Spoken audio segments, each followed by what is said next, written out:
Today we ride the Disney Skyliner and experience for ourselves what it's really like. We talk about the route it takes, other options rather than the Skyliner, and the overall experience using the Skyliner. We spent the morning at Epcot, then headed over to the Skyliner, which is located between the France and the United Kingdom pavilions in the World Showcase. In our case, the Skyliner has just shut down. What we didn't know is that the Skyliner has multiple tracks, so if one track is shut down, then chances are that the other tracks are still running. Our goal was to visit each resort that the Skyliner stops at, as well as Hollywood Studios, which was also on the route. The Skyliner stops at 4 resorts: Disney's Riviera Resort, Disney's Caribbean Beach Resort, Disney's Art of Animation Resort, and Disney's Pop Century Resort. Since the Skyliner has separate tracks that take you to these resorts, there's a main hub where you get off and back on if needed. The hub is located at Disney's Caribbean Beach Resort. So in order for us to make it to this hub, we took a boat from Epcot to Hollywood Studios. There were several stops at other resorts such as Disney's Boardwalk Resort along the way, but once we made it to Hollywood Studios, we walked over to the Skyliner loading station and made our way to the Caribbean Beach Resort. We expected it to be pretty warm in the gondola, but there's actually some good airflow that keeps it relatively cool as you're gliding over Disney World. It's much faster than taking a bus or the monorail, and it's nice not being packed in with a bunch of other people. On average, it takes about 5 minutes to get from one station to the other, but occasionally there will be some slowdowns or stops. It's nothing to freak out over, rather it's similar to how Haunted Mansion will come to a stop for a brief moment to let someone on who might be a bit slower. Once we made it to the Caribbean Beach Resort, we explored the grounds and looked through the gift shop, which had a good variety of merchandise as well as snacks and supplies you might need if you're staying there. We also checked out the food options and the pool for a little. It's a nice resort that would be tons of fun to stay at, but it was off to Disney's Riviera Resort, one we were especially excited to see. This resort is especially beautiful. They have a really nice courtyard in front where we played some cornhole and something we were really excited to see, which was the mosaic wall with Tangled and Peter Pan.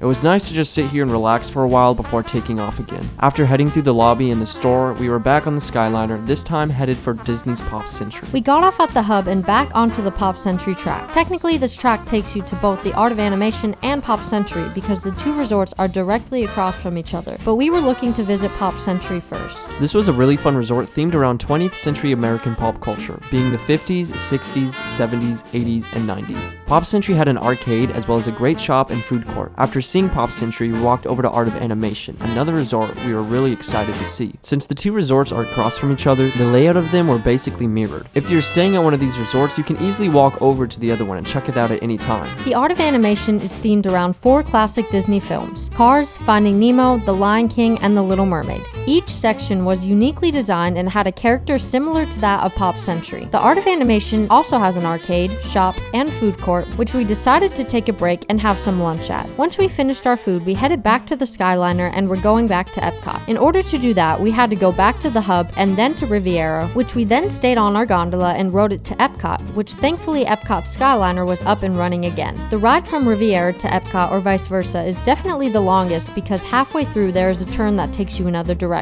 It's about double the length of the other tracks, but we think this ride has the best views. The Disney Skyliner is a great form of transportation, but it's also a great way to spend your time if you're looking to check out some resorts and walk around a bit. We even had some time left at Epcot to spare. We hope you enjoyed this video and our experience on the Disney Skyliner. We hope it helped you to understand the route as well as to help you decide whether you'd like to ride the Skyliner next time you come to Disney. We also made a video on the ferry boat and monorail, so if you're interested in seeing which form of transportation is faster, then please check it out and let us know what you think. If you like what we're doing, then please consider subscribing and check out our channel for more tips and fun stuff at Disney. We'll see you soon!